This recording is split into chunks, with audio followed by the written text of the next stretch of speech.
The June 10th, 2025 regular meeting of the Everett Public Schools Board of Directors is hereby called to order. We will begin with the land acknowledgement. Student Representative Kink. We acknowledge the original inhabitants of this area, the Stahopes people, and their successors, the Tulalip tribes. Since time immemorial, they have hunted, fished, gathered on, and taken care of these lands and waters. We respect their sovereignty, their right to self-determination, and honor their sacred spiritual connection with the land and water. In Everett Public Schools, we thrive to create equitable outcomes and build a culture of inclusive belonging for all students, teachers, staff, and community. Thank you. Please join us in the Pledge of Allegiance. Unless you are in uniform, please remove your hat. I pledge allegiance to the flag of the United States of America and to the republic for which it stands, one nation, under God, indivisible, with liberty and justice for all. Thank you. Will the secretary please call the roll? President Mitchell. Present. Vice President Herman. Present. Director Revelinsky. Present. Director Atkins. Present. Director Jackson Lawrence. Present. Student Representative Kink. Present. Student Representative Covarrubias. Present. Thank you. This takes us to section 5.0, the adoption of the agenda. Dr. Saltzman, were there any changes to the agenda after it was published? Yes, Madam Chair, there's one change to the agenda, item 11.02, approval of personnel report. Our resignation date was updated. Thank you. That was the consent agenda. Why not? Oh, okay. Option of the agenda. Okay. Sorry, my mistake. Is there any objection to the meeting agenda being adopted by general consent? Seeing none, the agenda is adopted by general consent. Sorry, I just corrected myself in my brain. Recognitions, our favorite part of every meeting. Ms. Weinberg, our May Core Value Champion. Yes, good evening, President Mitchell, Board of Directors, Superintendent Saltzman, and student representatives. Thank you for the time tonight to celebrate our May Core Value Champions, where we are highlighting the core value of collaboration. Each school in our district has chosen a deserving student to honor, but this evening we are grateful to have a few of them with us. We have schools today, students from schools today, Forest View Elementary, Jefferson Elementary, and Whittier Elementary. And we're going to start with the principal, Bethany Stoddard.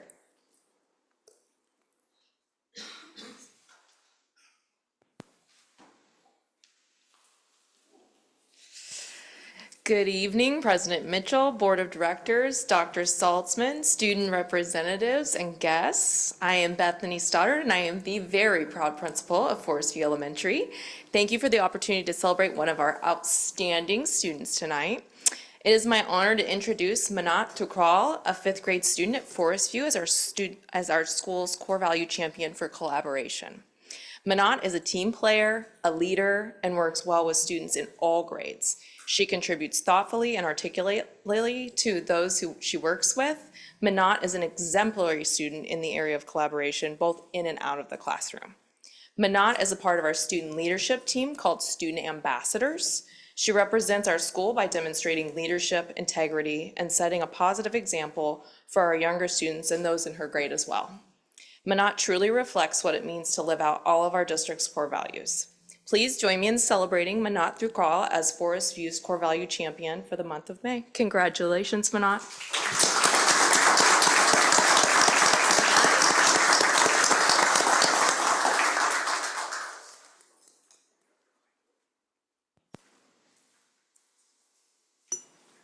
I will invite Steve Hopkins from Jefferson Elementary up now.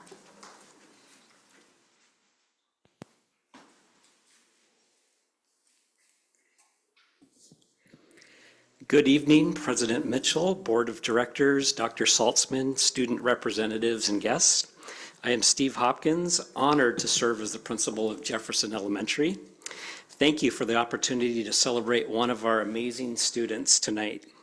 It is my honor to introduce Stacy Duarte, a fourth grade student at Jefferson, as our school's core value champion. Stacy consistently demonstrates the trait of collaboration. She makes a point of knowing the names of people all around the school. She is a leader on Jefferson's Girls on the Run team, and she makes sure everyone is included. She works well with anyone, and she loves to connect with others and make sure their voices are part of the conversation. Stacy inspires peers and staff alike with her collaborative efforts, and she is a student who lives out this core value as well as all our district's core values. Please join me in celebrating Stacy Duarte as Jefferson's core value champion. Congratulations.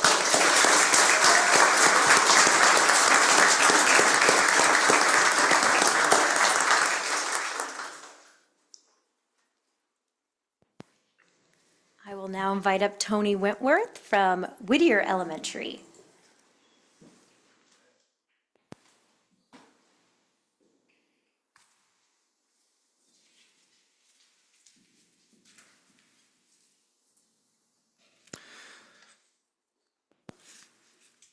So good evening, President Mitchell, Board of Directors, Dr. Saltzman, student representatives, and guests.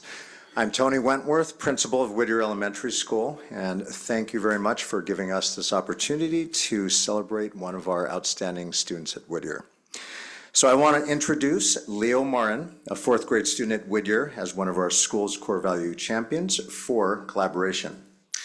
Leo brings a calm presence, positive presence to every team he works with. He willingly works with anyone without complaint or ego. His kindness, patience, and readiness to support others, especially those who are struggling, make him an invaluable team member to every team and every group of people he works with. So please join me in celebrating Leo Marin. And I do want to make a side note that his sister was actually a core value champion in September.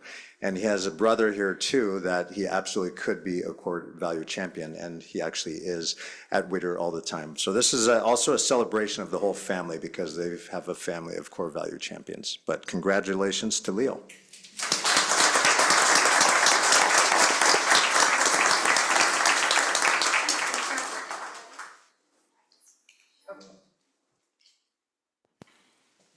Anyone else who'd like to come up here and take photos, please do so. You're all welcome. Congratulations, everybody.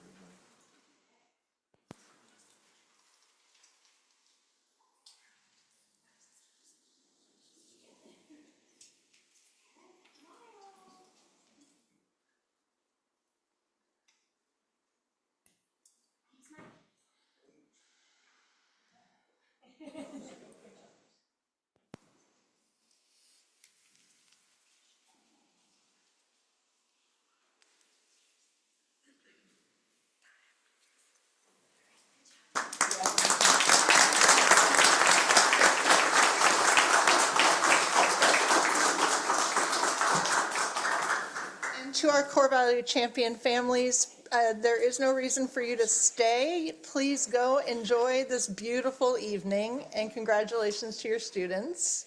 Unless you want to stay, you're more than welcome.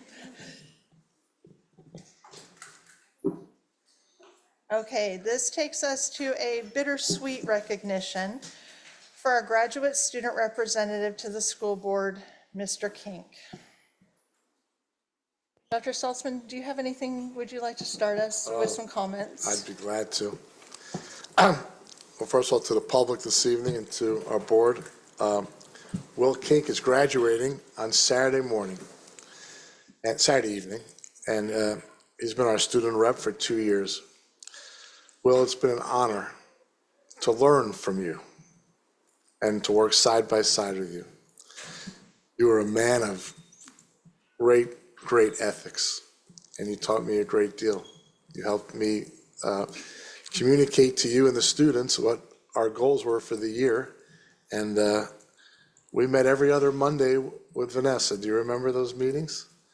And I really enjoyed them. Thank you for your service, and thank you most of all for being an outstanding student and a voice for other students, and you're going to be such a great success in the next chapter of your life. But again, thank you for making me a better superintendent through this process. Thank you. Anyone else like to say something? Anyone else like to say anything? Well, I'll keep it short. Congratulations, and thank you for your service. Thank you for being here with us. Thank you. Go ahead, Jen.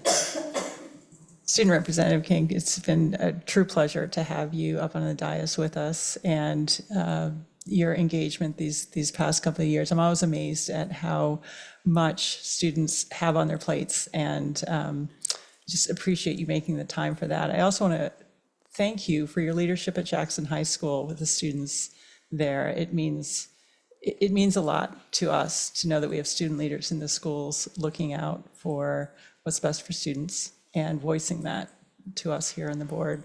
I did look up University of Washington. They have over 1,000 registered student clubs. So you've got a broader community to impact there. But best wishes. Wish you all the success in the world. Dr. Atkins? Yeah, Student Representative King, I've really enjoyed just your input and perspective over the past few years, and just congratulations on this big milestone in your life. And as you move on, I really hope that you continue staying involved, and especially I hope that you wind up working with the Associated Students and getting involved with student government there.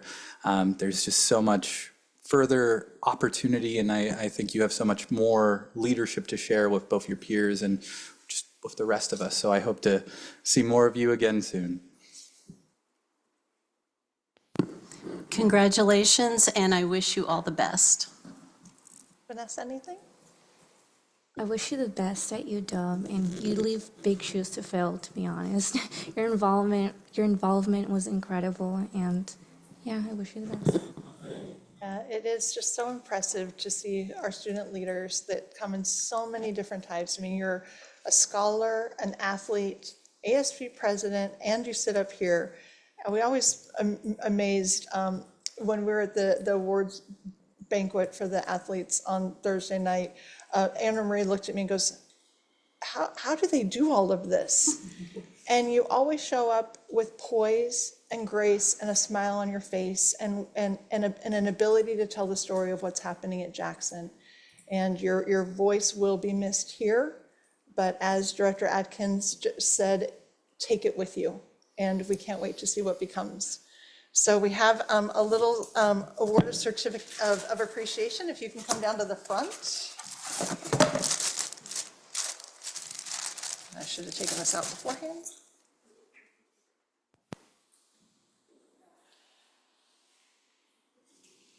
So Student Representative Service Recognition presented to William King, Jackson High School, in appreciation for your service as a student representative to the Board of Directors, September 2023 to June 2025.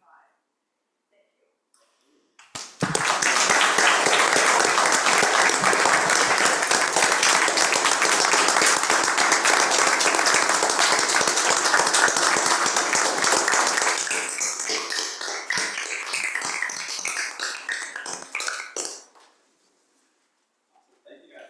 I want to say during my comment, but Yeah. And then we have cake, and cake. because it is not a celebration for our students or our staff without cake. So will you get the first cupcake? The rest of us can wait a little bit. In the middle. Awesome.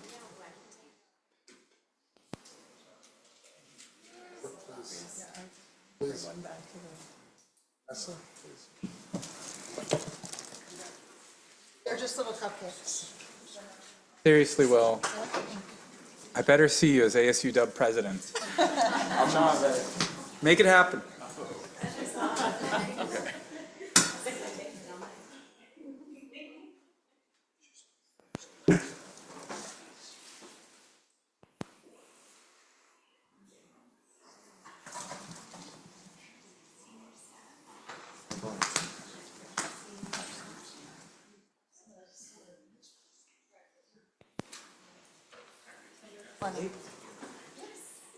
Save it. Okay.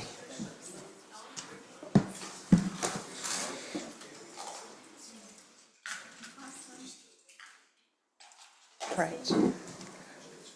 So So thank you so much. That takes us on to section 7.0, the superintendent's report. Dr. Saltzman. Okay. Thank you, Madam Chair, Board of Directors, and to the public this evening. Thank you for being here. First of all, I'd like to thank you for the opportunity to share the superintendent's report this evening.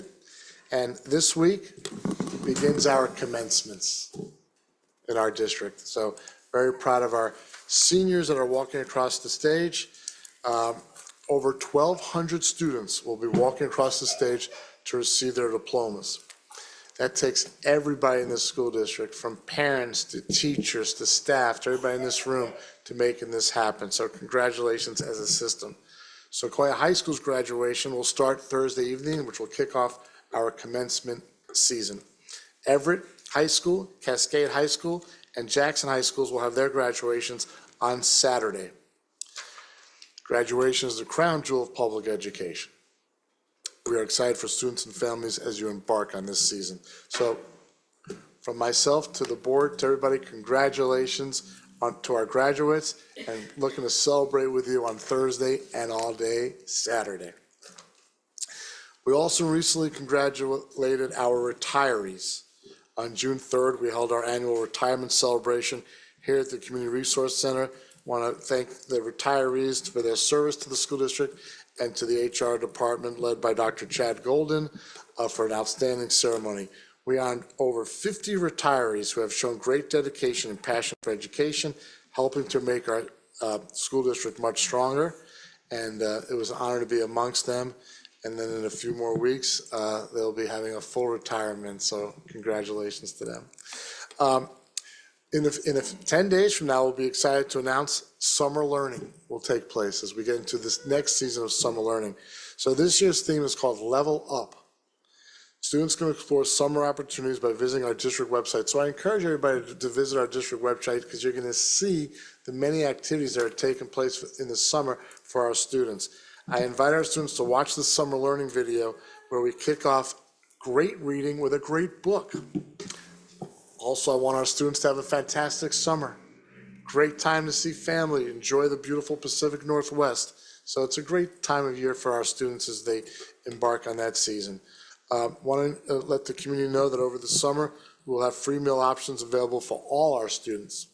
From June 30th through August 14th, free meals will be available for all children up to 18 years old at parks, libraries, and community centers throughout our community. This will be posted on our webpage, so please visit our webpage the next few days, and it will tell you what meals that we're going to be offering and when and where for locations, which are going to be important. Next week on June 19th, well, on Juneteenth, also known as Freedom Day, all schools and the district office will be closed.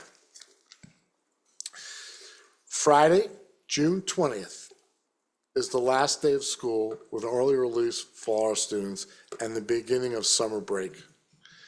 Want to reiterate to everybody that I want everybody to have a safe and fun summer, but please, let's keep it safe and do the right thing. And again, to our staff, teachers, and everybody, and to our students and parents, thank you for a fantastic school year. It's been a fantastic school year, okay? And this is always a celebration as we leave, but it's also a little sad to see our students moving on. And but I know things will happen for greatness for everybody. So I want to thank everybody for a fantastic school year. This does conclude my report for this evening. Thank you so much. Thank you. That takes us to section 8.0, board comments. Director Herman, would you like to lead us off? Yes, thank you. As Dr. Saltzman said, this is a wonderful and busy time of year. There's a few things I want to report out on tonight. I was able to attend the Everett PTSA Council Awards celebration, and our PTAs each year recognize individuals in their school communities that have gone above and beyond. And as they pointed out that night, it is one of the most important jobs that they do, is recognizing those individuals. A hats off to Dave Peters, who always does a fantastic job emceeing the event. Congratulations congratulations and thank you to all the individuals that volunteer countless hours in our schools every year. And special thanks to all the leaders at the council level of PTSA. These are often parent leaders who spent years volunteering in the local school community and then stepped up to support volunteer leaders at all of our 27 PTAs. We are very fortunate in the Everett School District to have such a strong PTA network of dedicated and passionate volunteers. You all truly make a difference in our schools. Also, last week I attended the Project Search end of the year celebration along with Director Revelinsky, and that is always one of my favorite events. These are students in our 18 to 22 transition program who have had the opportunity to do an internship at Providence Hospital this past year, learning valuable skills and setting them up for employment. As we have heard in the past, adults with disabilities typically have about a 25% employment rate, and this program looks to flip that on its head. As of the celebration, already 2 of the 8 students had paid jobs lined up, and they are aiming for 100% this year. So a big thank you to Phil Schmidt and the staff at Providence Hospital for that program and giving our students that practical experience and skills for their future. And then also an opportunity yesterday I had with Director Lawrence. We had the opportunity to visit our Science Resource Center. So a big thank you to Andrea Cartwright and Dr. Shelley Boughton for showing us around that facility and explaining how our district's science kits are assembled and delivered out to the classroom teachers. It's a much bigger operation than I had first envisioned. And as we've seen in previous presentations, our district outperforms neighboring and similar districts in our WCAS scores, our Washington Comprehensive Assessment of Science, the metric that we use for science achievement. And I can see how these kits and the educator support that goes along with them are really part of that quality science education. So it was really, really interesting to see. And then lastly, to all of our high school graduates this week, best of luck in the future, wherever you are headed. I hope that our district, we have planted the seeds of being a lifelong learner and that you'll continue to grow in your path and make the world a better place. It's an exciting week. That's my report for tonight. Dr. Revelinsky? Boy, that was really something. I don't want to rehash a lot of that, but I had a great time at the Project Search celebration as well as at the PTA award ceremony. I think I've said it before, but being a part of PTA I think is a really important component of dispelling that notion that socioeconomic status is the biggest indicator of student achievement or student success. So thanks PTA. We're at the end of the year and we're starting celebrations. Other than those, I've only done a few things, which is, like the final band concert. It's lots of final things of the year and field trips and so on and so forth. I'm looking forward to graduation, and I just want to maybe leave us with, I want to thank all our educators, all our staff, all our teachers, parents, students. I know we're not there yet, but we're not going to meet before the end of the year. Great job from the beginning, and Superintendent Saltzman also. From the beginning to the end, great year. Thank you. Dr. Atkins? Yeah, I don't have too much to report. I've been kept very busy with my day job the past few weeks, but just congratulations to all our graduating seniors, and especially thank you to all the teachers and staff that helped make these kids' success a possibility. I look back on 9 years ago, myself graduating, and I know, but this is just such an emotional time for students and families, and I just really hope that everyone will have a good graduation on Saturday, and hopefully it won't be too hot. And that's it. Dr. Lawrence? I participated in a few things the past couple of weeks. I went to the 27th Annual Middle School Art Showcase here at the CRC. It was amazing, incredible, the talent that these students have. I just loved every minute of it. It was fantastic. And then to kind of, I overheard students talking to their parents about how they thought of the different ideas and what what it took to create it, and the teachers that were so involved in helping students, and it was a great evening. I also thoroughly enjoyed the athletic awards banquet that we spoke about, and the talent of all of those students as well, and dedication, lots of dedication to athletics and academics and everything else. And then finally, the Science Resource Center, what an amazing facility, so organized. They were on top of it. I was very, very impressed. So thank you, and congratulations to the students that will be graduating shortly. Representative Kink? Yesterday, I met with Dr. Saltzman at IHOP to reflect on my time on the school board and prepare for today's meeting. I got the chicken and waffles, and I'm still very full. Anyways, I was trying to think of a way I could give like a leading message. And it's crazy how fast the 2 years have gone by, and all I can really think to say is thank you. Thank you guys for being so welcoming. You guys were always very friendly and made things super easy to come onto the school board. Thank you for giving me also just the opportunity to be the voice of the students in the district. And thank you guys for keeping students as your number one priority and students learning and just doing your best to serve the students in the district. And honestly, yeah, it's been a great time. It's super blessed I've been able to do this, and I hope you guys have a great summer and keep representing students in this district and keeping learning as a priority as you guys go forward. So yeah, thank you. Thank all you. Especially because we have your little sister coming up. Oh, and that Still too. here. Ms. Covarrubias. Well, we're finally at the end of the school year, which I think is everyone's favorite time, especially seniors. And I just want to say that I really appreciate the seniors. I mean, they're amazing, and I wish them the best. And to celebrate that at Sequoia and bring back our theme of a space for all of us, we make a barbecue every year and just give them their final goodbye, and just also a way to like not only celebrate that they're finally at the end of their high school education, but also to celebrate the end of their childhood. So that's just something I think that is really neat about Sequoia. And yeah, and also it was nice having lunch yesterday at IHOP. I agree with that. Well, thank you. I have also been very busy. That I am very thankful that my employer gives me the benefit of a 1 month sabbatical, as I usually don't during the work week have time to go into the schools. So I'm very thankful for Drs. Meisner and Woods for helping coordinate me with some volunteering and observation, both at Tambark and Emerson Elementary School. I was able to see how a librarian shares the message about the summer reading differently from a first grader to a kindergartner to a second grader.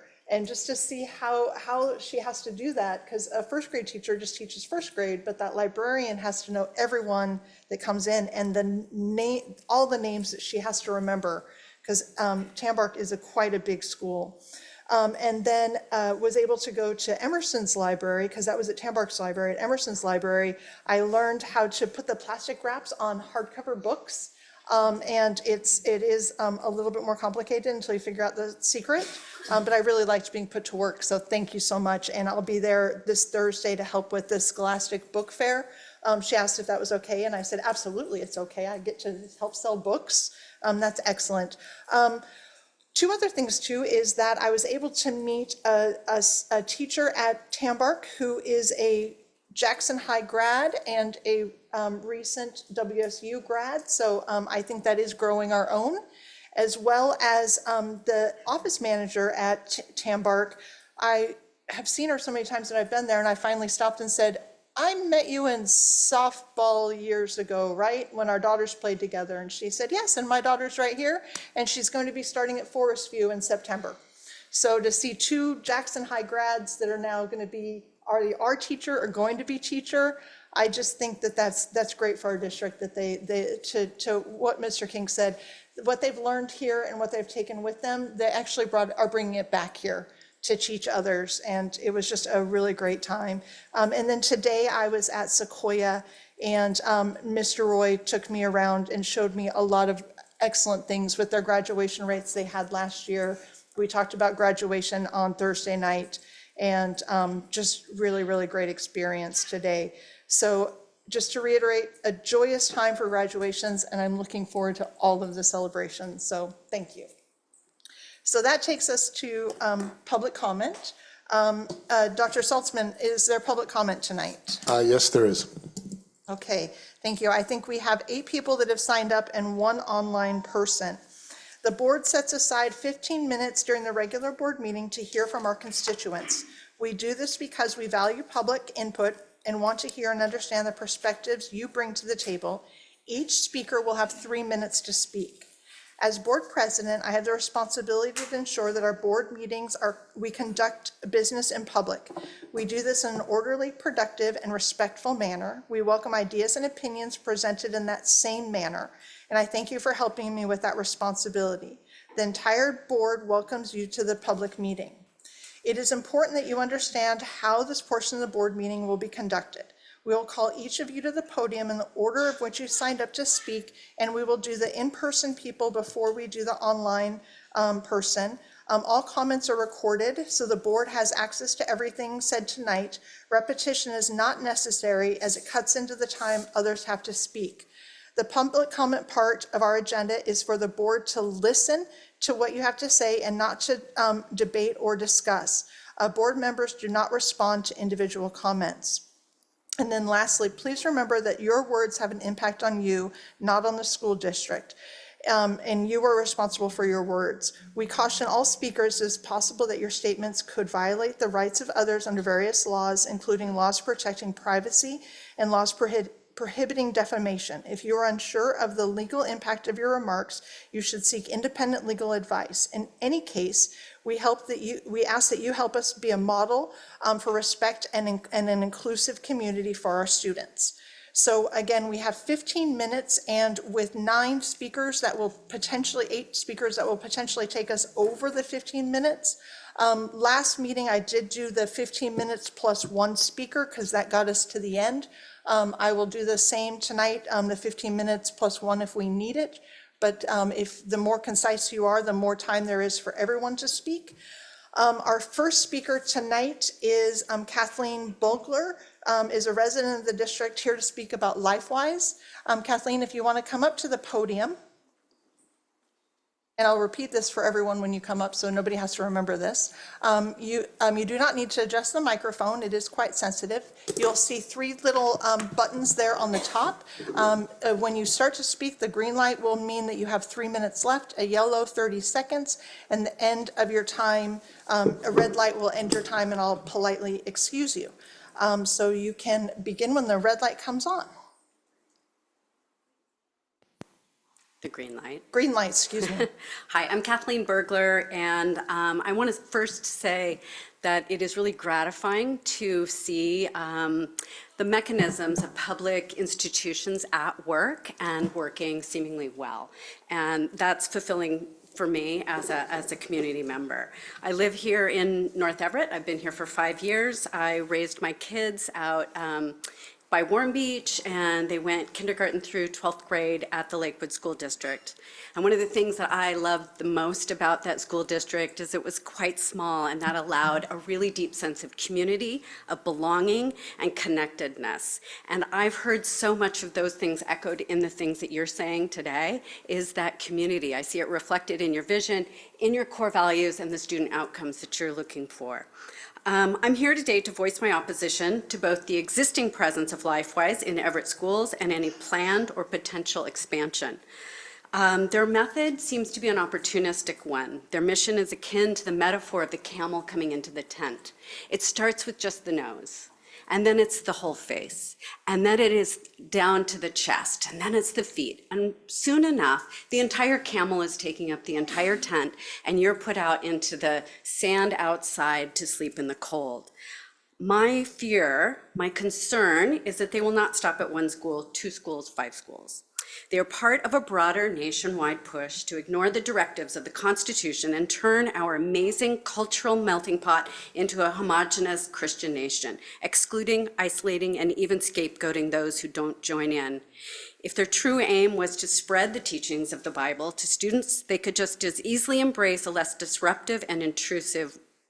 in a less disruptive and intrusive way. they're not respectful, they're not compassionate, they're not Christ-like. The RTRI Supreme Court decision says schools can, not that they must.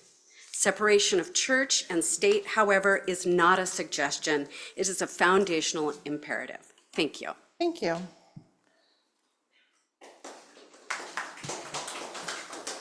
I'd now like to call up Dana Sanders, Program Equity Access Across Schools. And when the green light comes on. Hi, my name is Dana Sanders. Thank you for letting me speak with you today. I have 2 children enrolled at Emerson Elementary, and we have one program that is currently operated by an outside organization that is coming in, pulling children out on 2 different days of the week, different times of the day, and then bringing them back on during the day. This program announced on a nationwide broadcast on YouTube and Facebook to thousands of people, potentially more, that they plan to open in 2 junior highs next year. I don't know which junior highs those are. They're not transparent about that. But my question and my concern is, how do we make sure that we are equitably having those programs exist in multiple schools so that all children are receiving the same services and experience? I'm aware that our principal has spent many hours in meetings with the directors of that program to create understandings and permissions so that they can operate their program through our school office. And she has provided concessions of how much staff time and energy is allowable and not disruptive for that program to operate in our school. And I want to make sure that other principals, as they are preparing for next year's school year, are allocating that same number of hours to any other program at their schools that wants to come in during the day, pull children out for similar reasons. So it's important that if other junior highs or other schools are opening, that we're giving them that same amount of time for every single program that would like to pull children out, that they're getting that many hours from the principal, and that they are also getting the same amount of staff time and energy that our principal is currently saying is not disruptive, that every school is allowing that time and energy to each and every program that wants to pull children out for those same reasons, including this program at the junior high they'd like to open at. Thank you for your time. Thank you.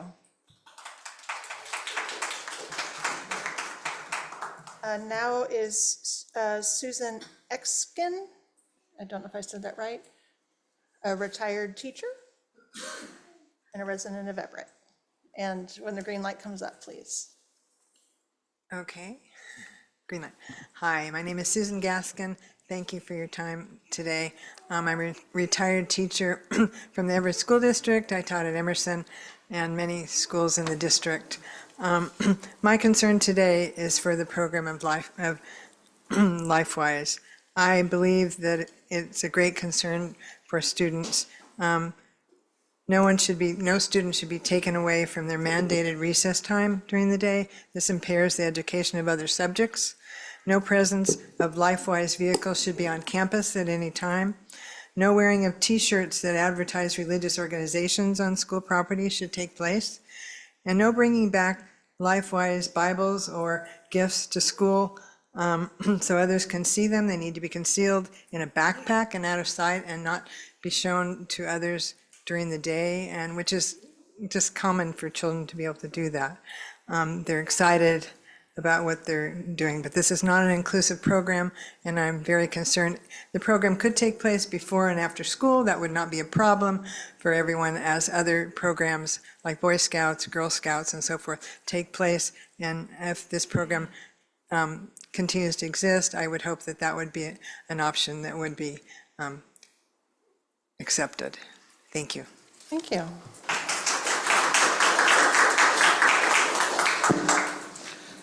Next is Robin Berry, a resident of the district, about education.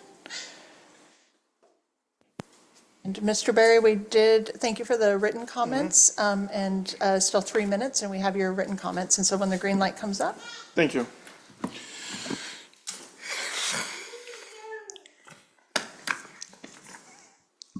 I usually get emotional doing stuff like this because it's really dear to my heart.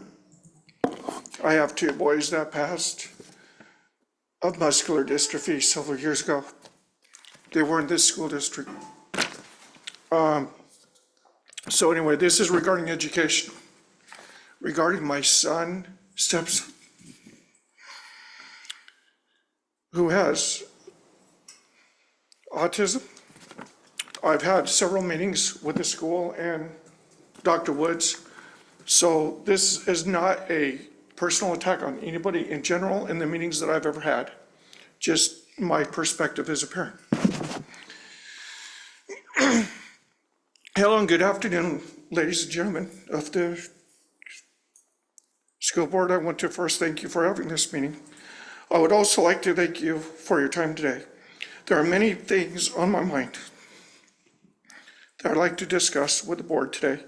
To start off with, I am recording with my body cam that's on my chest.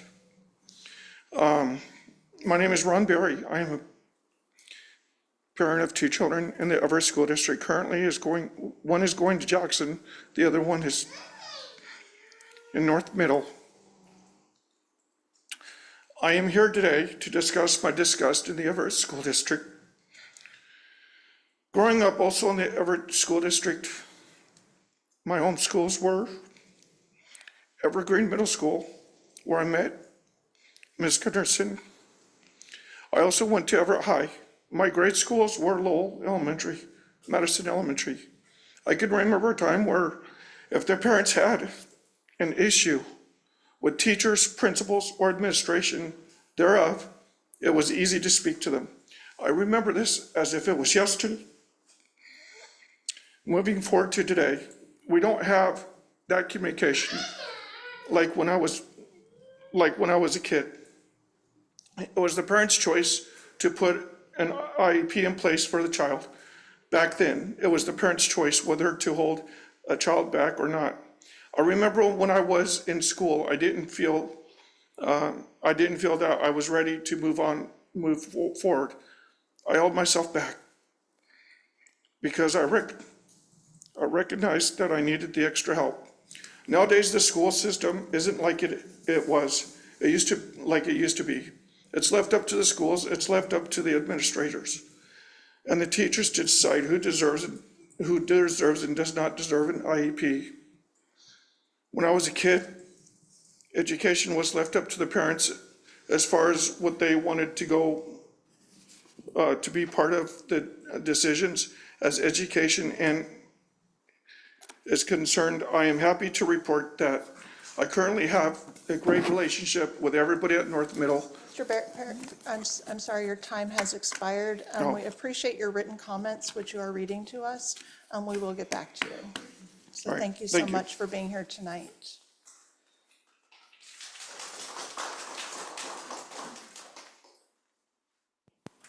So this takes us, Liz Vogelli, to the RTRI.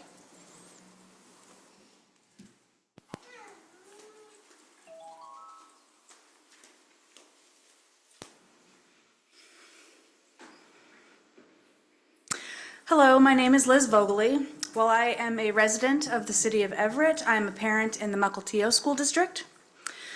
I ask that you rescind the release time for religious instruction policy.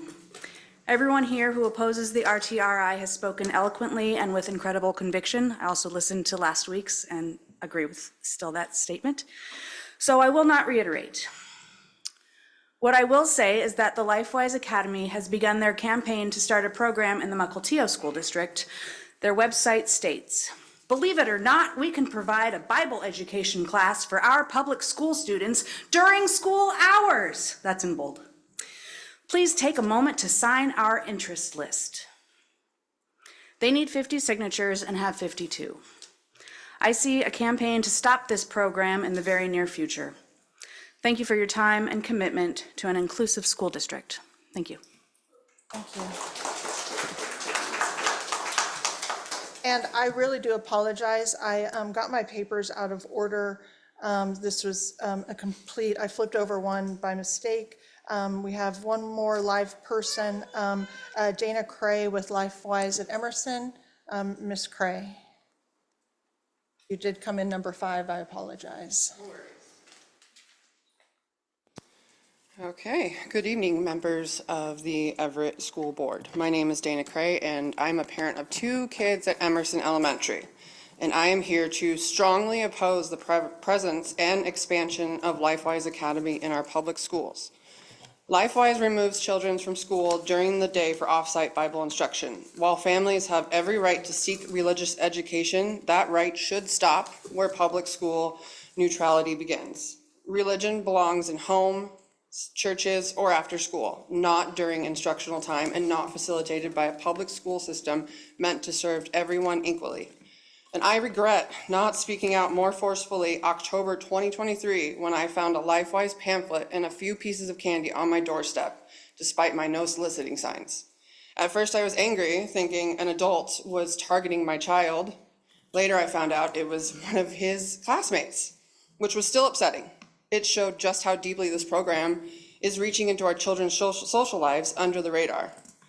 At a meeting earlier this year, a local LifeWise board member spoke to a group and openly claimed that proselytizing to us and to our children is a tenet of their faith, and we just have to deal with it. And I find that disgusting.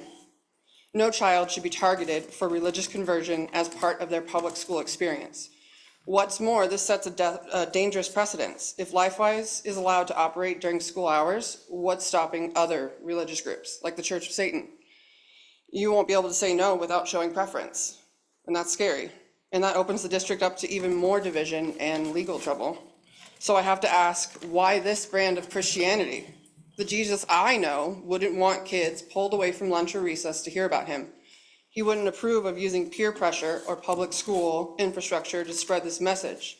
That's not discipleship, that's manipulation. And don't tell us there's no other time kids in the district can do this. They get out every Friday early.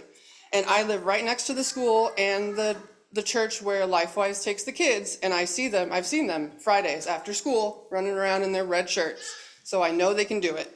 This program isn't about supporting children, it's about spreading a religious agenda through public institutions. I urge you to keep our schools focused on academics, not ideology. So please get rid of LifeWise. Thank you. Thank you. And I have to apologize again because somehow I was flipping over 2 at a time. So Ms. Janine Dismaris, about permission slips, a resident of the district, you actually signed up 3rd. So I really got us out of order. So if you can step forward, please. Again, I apologize for my out of orderness. Yep, I just did that. Am I ready? Good. Good afternoon, Everett School Board members. Since the last time I was here, I ran into a friend and I wanted to share a story that she told me with you. Her 2 children go to Emerson Elementary. Both of her children were enrolled in LifeWise this year. We started speaking about the situation and she was not aware of the affiliation with LifeWise in regards to Project 2025 and the Heritage Foundation. The overall desire of this LifeWise is to break the wall down between the separation of church and state by allowing LifeWise to have any sort of say in what happens in the day-to-day of our children and their education. My friend's son is feeling sad and uneasy about the fact that his friend did not go to LifeWise as well. Subsequently, after he discovered this, he started exhibiting signs of stress on the days that he would go to LifeWise. And the last time that he would have gone, he told his teacher he did not feel good and he did not want to go. His mother said that he was fine when he left that day. Instead of the teacher saying that it's okay, you can stay here, LifeWise had told the teacher that the parents had to give a permission slip to opt out for the day and therefore sent a message to my friend that she needed to provide a permission slip. Can somebody tell me why LifeWise has been granted this kind of power over our children and the day-to-day operations of our schools? I'm very, very concerned by how fast LifeWise has grown accustomed to inserting themselves into the business of our school district and of our kids, not to mention the demands they seem feel free to make on parents to require an opt-out permission slip for, at best, a 40-minute indoctrination session that is voluntary and not required. Now, I can imagine some of you might be tired of hearing about LifeWise. If that's the case, I highly suggest that you rescind your RTRI policy that you put in place. This is not going to go away as long as LifeWise is able to continue in this school district. This board has made a decision that has created a divisive environment within our community and within our children's day-to-day at school. It is clearly having a mental impact that is manifesting physically on children. It's called anxiety. Is that healthy? No. The creeping theocracy can only be stopped by you, this school board, who I would like to think that they have our kids' best interest at heart. However, if you continue to allow this policy, it would give the impression that the members of the school board are either A, uninterested in making sure children are not being harmed by these policies, or B, there is an undue influence on this board which is equally appalling and will have to be addressed as your seats come up in the future. Either way, we aren't going away. I have this verse for you to think about in my final comments. Slaves, obey your earthly masters with deep respect and fear. Serve them sincerely as you would serve Christ. We've all learned about the slaves' Bible, correct? Is this what this country is about? Is this what we will force our children to learn? That we are slaves? This is an abomination to the education of our youth, especially if the public education system continues to allow any RTRI policy within the district or in the state. I sincerely hope that you think long and hard about whose interest is best that you have in mind. Thank you. Thank you.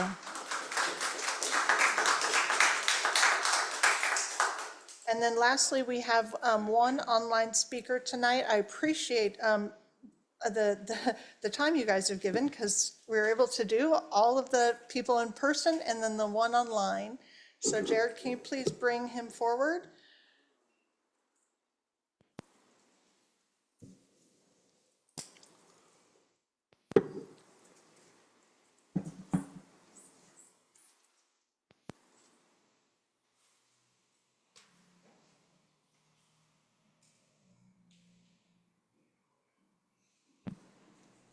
Okay, thank you. Tonight we have one online speaker. Rabbi David Fine works for a business in the district and is requested to speak to the board regarding the RTRI in public schools. Rabbi, you will have 3 minutes. I do have a timer here because I don't know how it shows up on your screen there. So you may begin. Thank you very much. It is I am honored that I'm able to address the school board with great respect for the work that all of you do. I am the Rabbi Emeritus of Temple Beth Or in Everett. That's not so much a business. We could discuss what that work might be. So I'm a great supporter of religious education. I have run religious schools. I've run schools for adults, for teens, for K through 12. And I've always run these schools as a private matter, as part of the congregation's life. Division in school, pulling kids out in this way, is harmful. Cliques are something we would discourage. We're looking for unity. We're looking for classes where students have the same, as much as we can, experience with each other. Shirt colors have their own echoes for me and for Jews in history, where there were those who would wear shirts of a certain color as a way of being in opposition. Here those shirts are red. This is religious division. This division, again, is harmful. Taking kids out. I am not an attorney. I'm a rabbi. I'm clergy. But taking kids out of school is de facto support of religion. My concern is, rather than emphasizing what is legal, that we as the school board aim to do what is right. Other speakers have talked about the reasons, and I'm in full agreement. Religious education is important. I think that's part of developing character. And it should not be happening during school time. And I'm going to ask the Everett School Board, please, to rescind all third-party organizations from taking kids out of school during public school hours. Thank you very much. Thank you, sir.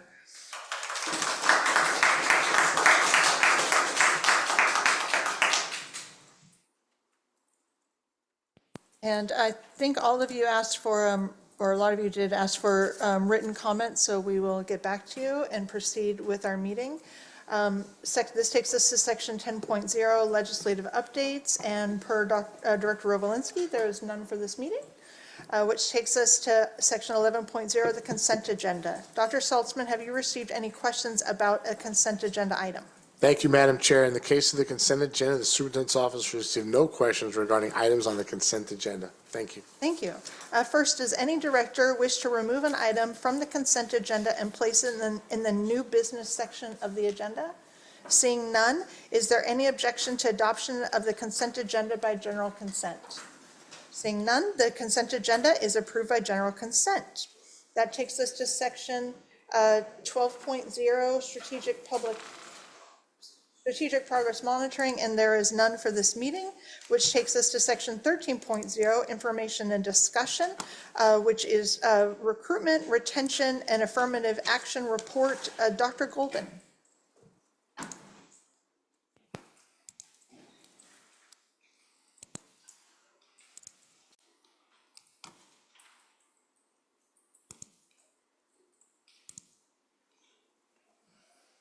All right. Good evening, President Mitchell, Board of Directors, Dr. Salzman, student representatives. I'm pleased to present our annual update on the 2023-2028 Affirmative Action Plan. This plan is a cornerstone of our district's commitment to equity and inclusion. Tonight, I'll walk you through our progress, challenges, next steps as we continue to build a workforce that reflects the diversity of our student body. Our work is grounded in board policy and aligns with our strategic initiative to diversify the workforce. This presentation will cover the background, context of the plan, and an overview of the 5-year goals, progress to date, challenges, lessons learned, and what lies ahead. Why affirmative action? Board Policy and Procedure 5010, Non-Discrimination and Affirmative Action, makes clear Everett Public Schools is committed to an educational environment free from discrimination and harassment. The district is committed to effective equal employment opportunities for all employees and applicants for employment. Every 5 years, we conduct an analysis of the workforce and set goals for employment to increase the ratio of historically underrepresented staff in job classifications in relationship to the availability of such persons having the requisite qualifications. Affirmative action is not just a compliant measure. It's a proactive strategy to ensure equitable employment opportunities. Every 5 years, we conduct a comprehensive workforce analysis to identify gaps and set goals for increasing representation in underutilized job groups. All personnel policies and practices related to employee selection, promotion, retention, staff development, and compensation must conform to affirmative action plans and board policy on equal employment opportunity. Adherence to the affirmative action plan is a primary responsibility of administrators and supervisors. All employees of the district are responsible for supporting the plan and conducting their duties in accordance with it. Responsibility for implementation, monitoring, and evaluation is with Human Resources. Most recently in 2023, we conducted a utilization analysis. The terms utilization analysis and underutilization appearing in the affirmative action plan are used in the same sense in which the terms are used in the regulations by the federal government relative to such plans. The utilization analysis is one way we monitor our work. This is a deep analysis that drives the affirmative action plan. Our goal is to hire and retain qualified staff who represent the diversity of our student body. Our analysis looks at 2 groups, females and historically marginalized or underrepresented groups. The statistically expected utilization is determined by the Snohomish County data from the most recent census. There is a 4/5 or 80% rule, meaning 80% of the total number of females and underrepresented groups available in the labor market. The district analyzed its 2022-23 utilization of females and historically underrepresented relative to the statistically expected utilization. The next few slides show females and underrepresented staff. The tables on the slides include utilization analysis from the current and the previous 2 5-year affirmative action plans. This slide specifically shows females and historically underrepresented from our classified staff. While the percentage of female staff has remained steady, we've seen an increase in underrepresented staff from 11% in 2018 to 22.5% in 2023. Similarly, among certificated staff, female representation has remained consistent. However, underrepresented staff increased from 7.8% in 2018 to 13.5% in 2023. This growth reflects our efforts to diversify our instructional workforce through partnership and pathway programs. Once the percentage of females and underrepresented are determined to be available in the workforce, also known as the availability analysis, and the second step is completed, which is to determine the district's current utilization, which is the percentage of the females and underrepresented currently employed in each job group. This is then compared to the statistically expected utilization, 80% of the availability rate. If the current utilization is lower than the expected utilization, the district is underutilized in that job group. So let's take a look. Out of a total of 24 categories, there are 4 underutilized job groups. Maintenance, or our trades group for females, and food service, transportation, and professional technical for underrepresented staff.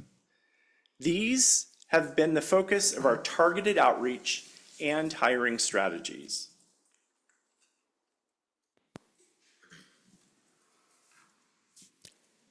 Two years into our plan, we've made measurable progress. We've reduced underutilized in food service by half and met our goal in professional technical. However, maintenance and transportation remain areas of focus with 1 person underutilized in each. Now that we've understood the 5-year plan and how we've identified the underutilized job groups, let's review some of our challenges and lessons learned. Classified hiring, including trades and service positions, see a higher turnover rate, and we find corporate and other local employers provide a competitive market in the region. We've developed and continue to refine our pathways on the instructional side. What could this process look like on the trades and service side of our district? Most recently, Human Resources has been intentional and diligent in using staff feedback to develop a transformative hiring practice for certificated staff. In addition, each year we build a stronger and deeper working connections with our universities and community partners. Again, on the instructional side, we continue to focus and strengthen our diversifying pathways options. Specific to classified staff, we have for the past 3 years hosted an annual classified job fair, which brings in over 100 candidates who can interview on the spot and have the opportunity to walk out with a job offer in hand. This event is mutually beneficial as we strive to fill all positions before the first day of school. Our current focus is threefold: recruitment, retention, and partnerships. We have great appreciation for our university and community partners who work alongside us. Much of this work was highlighted at the board study session by the strategic initiative owners as they shared our focus to cultivate a culture of excellence that includes career pathways and continuous growth. This includes university and community partners in support of our Grow Your Own and teacher residency program. Partnering with our association leaders, district departments, community partners, we've hosted several events, our affinity spaces, which have provided opportunities for staff in each employee group to connect. In addition, in partnership with the Alliance for a Healthier Generation and Kaiser Permanente, opportunities for professional learning focused on staff wellness, self-care, stress management, and self-regulation have been provided, along with funds for schools and departments to strengthen staff break spaces and resources to provide support for staff wellness. To summarize, we've increased underrepresented staff district-wide since 2018 by 10%. We've made progress in food service and professional technical roles. We remain focused with our maintenance, trades, and transportation. Our next steps include deepening our partnerships, refining pathways, and continuing to monitor and report on our progress annually. Questions? Are there any questions or comments? Just briefly, thanks for all your work in this. And I know we're focusing on maintenance and transportation, but we often talk about the Grow Your Own program. And I was just thinking how it's a sort of really a chain for parents volunteering, then substituting or paraeducator, and then they make their way into the classroom. So that, which I know is a different lineup, but it got me looking on the district website. So just to highlight the substitute for physicians, which is another way that people sort of start getting involved in the district. Those are going to be open in July.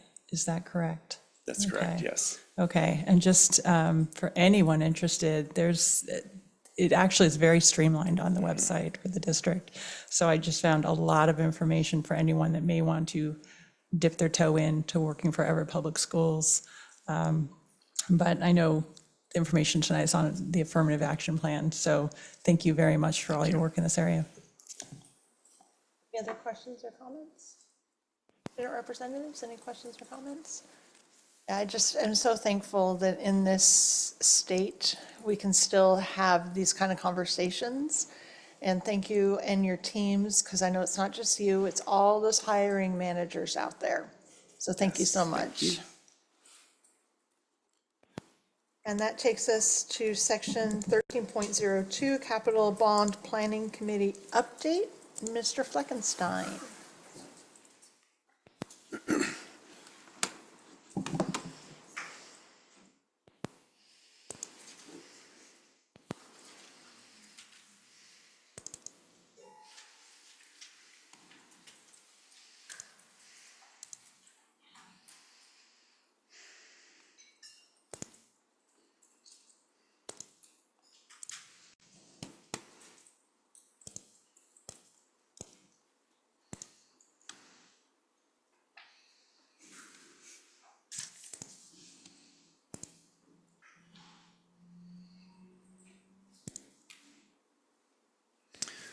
All right, and good evening. And I'm excited to give you a Capital Bond Planning Committee update.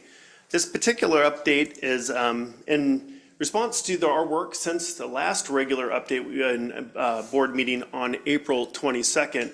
And for our public who are watching this evening, the link there on the page is the link to all the Capital Bond Planning Committee's resources that we've been utilizing, information that has been shared, agendas and presentations as we've been going through this process, if the community is interested in to look at those materials. So first, starting on April 24th, we had a capital bond planning meeting, and this was just a couple weeks after we did our bus tours of district facilities to get a broader scope, but in person, about the condition of our facilities and to better understand some of the challenges that we're facing with our schools, in particular overcrowding, portables, aging facilities in particular, that were a part of the consideration of projects that were on the list that the team was looking at. So we shared out those observations for those who participated in the tour. And then as you can see in the pictures here on the screen, on the bottom left-hand side, we went through a process with the committee members where each individual had the opportunity to rank order what they thought were the most important of the projects on the list. And on the picture on the right, you can see in the very back wall on those cabinets, each one of those posters that you see there, and it continued around the entire room, was representative of each of the projects. So everything that was up for consideration of potential work that needs to be done here in the district was there for the committee to put their individual vote and emphasis on in terms of prioritization. After that meeting, we had 2 community engagement events that took place on April 30th at North Middle School and May 6th at Heatherwood Middle School. And in that community engagement process, we really worked with our community to better understand one of the major issues that the bond planning committee is faced with tackling, which is the overcrowding that we have in our schools and lack of space. And so you can see on the left-hand side of this screen, we did survey at 2 different points within the meeting the attendees from our community who were engaged with us. And you can see several of those comments that are there. But looking at the bottom left-hand corner, you can see what was most important to the people who participated was build new permanent space to reduce overcrowding was their #1 concern. The second to that was replacing or modernizing our older buildings. And then in third place was building system upgrades, which would be things like our HVAC units, roofing, flooring, and whatnot. And then finally, #4 was safety and security. It's very important to our community. So when we take a look at some of the community feedback, we received an open response. They're here on the screen for you to see. I will not read them. But what is indicative of this feedback is also the same sort of concerns and focus that the Capital Bond Planning Committee has had in their work, particularly making sure that as a district, we are thoroughly researching and providing information to the committee that helps them to make their recommendation here that is due on just here at the end of the month.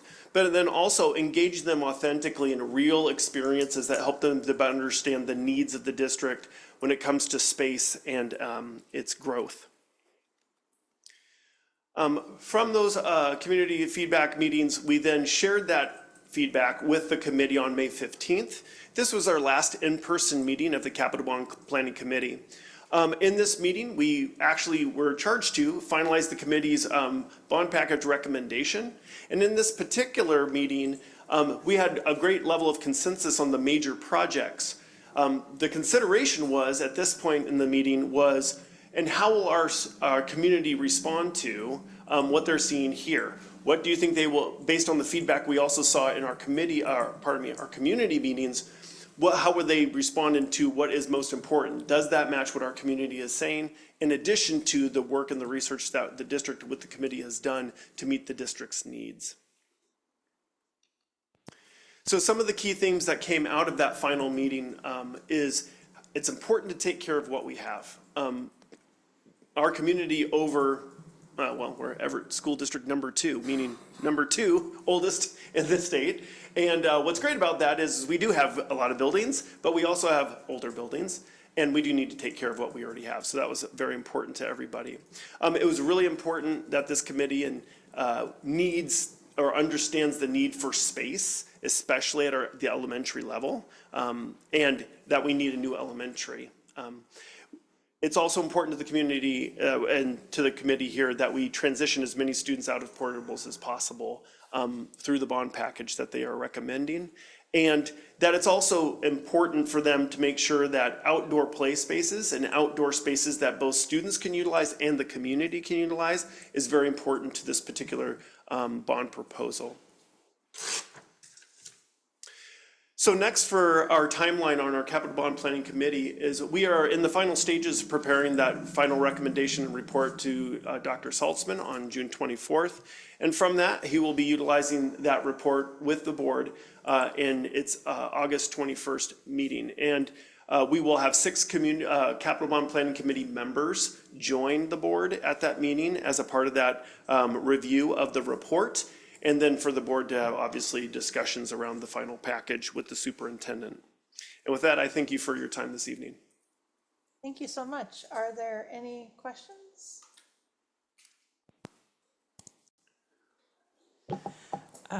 Thank you very much. The committee members I've talked to have just had really positive feedback on the process.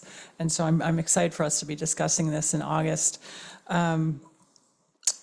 I want to just reiterate some things I've said in the past, and I think we're going to just need to be continually thinking about as a district in preparing for tonight's meeting and looking through this.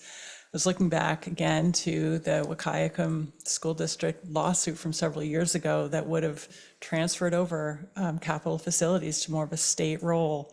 And we are left with that at our local level, that is part of our, I would say, part of our duty as a district to educate our community members on that responsibility, on that lift that we have as a school district. And with that in mind, we're going to be having the 2026 bond, but this is how we fund school facilities. And so it's going to be an ongoing, just an ongoing process for us to continually keep the public informed of what we're doing, and having that come back to voters. But I do think there's still some misconceptions out there that the state pays for our school buildings, which is not the case. So we're going to have to do some of that educating as a school district. So that's my thought. As well as the fact that we're one of just, is it now a handful of states that requires that 60%? So it is a very high bar in this state. Not only do they not fund them, but how much community support we need when it comes up to that. So Director Obolinski, you look like you might have something to say. I do have a question, and I only just kind of I realized, I had kind of a moment. On page 7, it's about the CBPC key themes, and I feel a little bit like Sesame Street in a way, like one of these things doesn't belong. And I'm curious, what was the context around naming Cascade specifically? All of the other themes are kind of district-wide, they feel bigger picture, but Cascade seems very specific. Yes, so part of the process that we've gone through in this Capital Bond Planning Committee is to show them the modernization schedule of our buildings. And what is unique to both Cascade High School and Everett High School is they have several individual buildings that make up the entire campus. A lot of the buildings that are at Cascade right now are on the aged list. They have met their useful life and are starting to need a lot of repair. So taking a look at that, when we also toured that school with the bus tours I had mentioned on April 3rd, the committee had firsthand sight to just see what those facilities are and have identified the fact that Cascade High School as a site does need capital bond attention to modernize its facilities over the next series of bonds. And so that was actually called out by the committee in their themes. Other questions or comments? This is just kind of exciting because when I was down at Tambark speaking to a teacher, she said, yeah, I heard we might be getting more portables here next year. And I said, yeah, this area is growing, but depending on what the bond does, we might get a new elementary school. She goes, how soon? I said, oh, we're still talking like 5 or 6 years. So there might be portables here for a while, but it is that, nobody likes portables. And so thank you. And please thank the committee as you have ended this, but we look forward to them coming to us in the summer. So thank you. So that takes us, and you don't have to go anywhere, to section 14.0, unfinished business. There is none for this meeting. And Mr. Fleckenstein, I believe you have 3 policies for us, and we'll just go one at a time, and I'll let you introduce them. All right, well, thank you. And to begin this evening, revisions to policy 2230, transition to kindergarten program, have been made to better align our existing policy with recent added language in RCW 28A 300-072 and Chapter 392-425 of the Washington Administrative Code that apply to the transition to kindergarten program. These revisions have been reviewed by the Director of Early Learning and the P5 team. These revisions align with our Everett Public Schools programming and understanding of the implementation of these legal changes to both law and the administrative codes. The proposed revisions to Policy 2230, Transition to Kindergarten Program, have been previously reviewed by the Policy Review Council, Legal Counsel, and Superintendent's senior staff prior to tonight's meeting. Are there any questions or discussion? I have one. Please. In the first yellow paragraph or the first new paragraph, the word consider is used. So it's like considering the existing availability and so on and so forth. we've heard through study sessions all the time the incredible impact that early learning programs have over the course of a child's educational journey. And so I'm curious if there is any possibility of maybe raising that the level of commitment above considering. Considering feels to me like thinking about it, whereas I think maybe a word like coordination, or even just sending, because I know we have relationships with them, even just sending an email or something that would say, here's what we're planning, you know, to make sure. I mean, and also a lot of the early learning programs, as we found from the legislative outcomes, have been, the funding has been frozen. So I feel like coordination could be good. Yeah, I appreciate that. Just a little background on that particular paragraph in our existing relationship with the providers that are listed there. First and foremost, we do have professional development that the district does provide to daycares and other service providers that are listed there to create a really strong partnership of early education. In addition, this particular paragraph highlights a practice in Everett Public Schools since we've begun transition to kindergarten, which is we do not intend to take students out of, let's say, paid preschool and then take them into transition to kindergarten. And we actually have a process of double checking with those providers to make sure that we are not taking away children from those. Transition to kindergarten is intended to really serve students who are not and have not been in any sort of pre-K education. So I do totally understand what you're saying, Director Revelinsky. Our consider isn't reflective of our current partnership already and what we're doing with them, and I will definitely take that back to senior staff. Thank you. And I've heard such great things about our transition to kindergarten from kindergarten teachers, especially where the programs exist. Just the level of the WA kids, what they see coming into the program from transition. So I'm so glad that with all the changes the legislature was trying to change, that we're able to keep our existing program with this fine tuning of the policy. So thank you so much. Thank you. So with that, the action is that we adopt this by general consent for first reading. Any objection? Seeing none, then it is sent to second reading. Thank you. And that takes us to your next one. Yes, thank you. And next we have proposed new policy 2309, library information and technology programs, which comply with Engrossed Bill 5462, which promotes the inclusive learning standards and instructional materials in public schools, and it's engrossed House Bill 2331 that modifies requirements for public school instructional and supplemental instructional materials. In addition, this new policy moves language about our library and technology programs out of policy 2311 and its procedure and into this new standalone policy. And as we'll see in the next policy, those changes are reflective of that.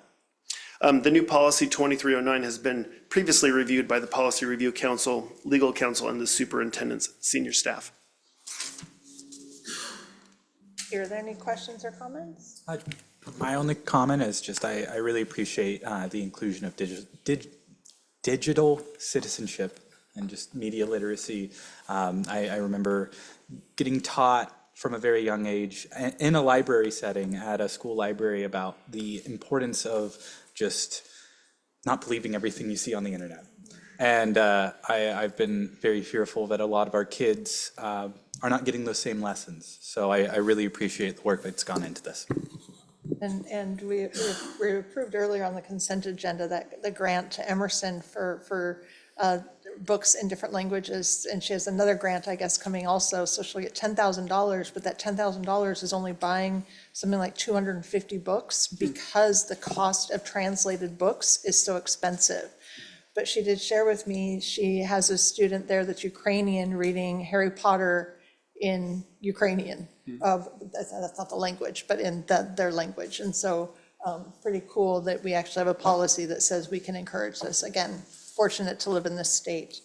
The action is there any objection to adopting this by general consent for first reading? Seeing none, it is sent for second reading. Thank you. And then finally, this evening, proposed revisions to policy 2311, selection and adoption of instructional materials, have been made and prepared this evening to comply with Engrossed Bill 5462 regarding the promoting inclusive learning standards and instructional materials in public schools, and Engrossed House Bill 2331, which modified requirements for public school instructional and supplemental instructional materials. The revisions also include changing the title from selection and adoption of instructional materials to course design, selection, and adoption of instructional materials. And as I had previously referenced, the language that has been removed from this particular policy is now embedded in the one that was just moved to second read. So revisions to policy 2311 have been previously reviewed by legal counsel and the superintendent's senior staff prior to tonight's meeting. Questions or comments?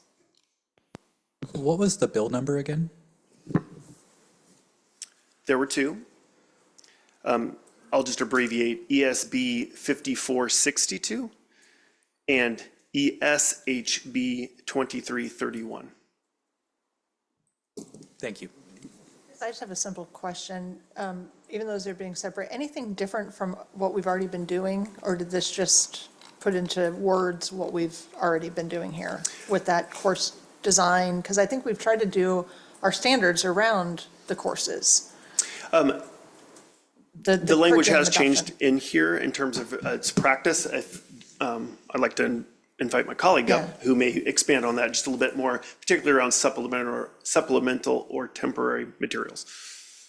Thank you. Yes, some of the language is actually changed around. We did have components of core curriculum and supplemental materials. They did include some areas about temporary materials as well. And so those are materials that are really specific for a short term.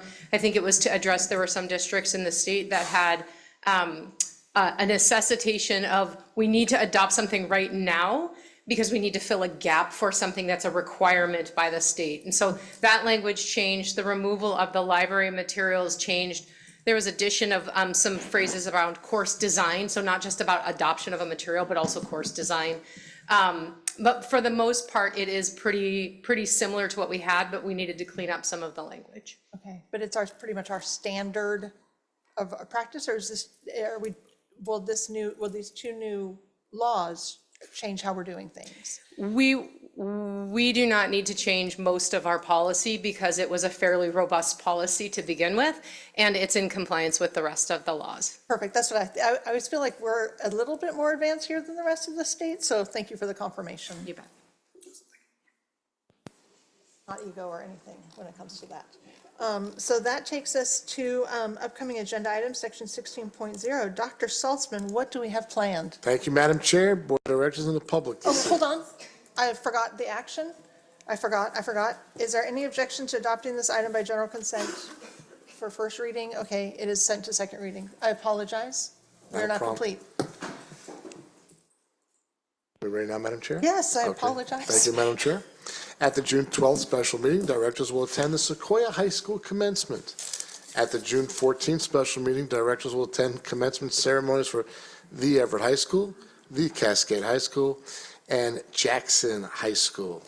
At the June 17th special meeting, directors will attend the goal promotion celebration. At our regular meeting on June 24th, 2025, the following will be addressed. Graduation update for the class of 2025 and a preview of summer graduation. Third quarter and May financial reports. Discipline Appeal Council for 2025-2026, the Imagine Learning contract, and several policies for second reading. Thank you respectfully, Madam Chair. Thank you so much. And that takes us to section 17.0, executive or closed session. There is none for this meeting, which takes us to section 18.0, adjournment. This concludes the June 10th, 2025 regular meeting of the Everett Public Schools Board of Directors. The meeting is now adjourned.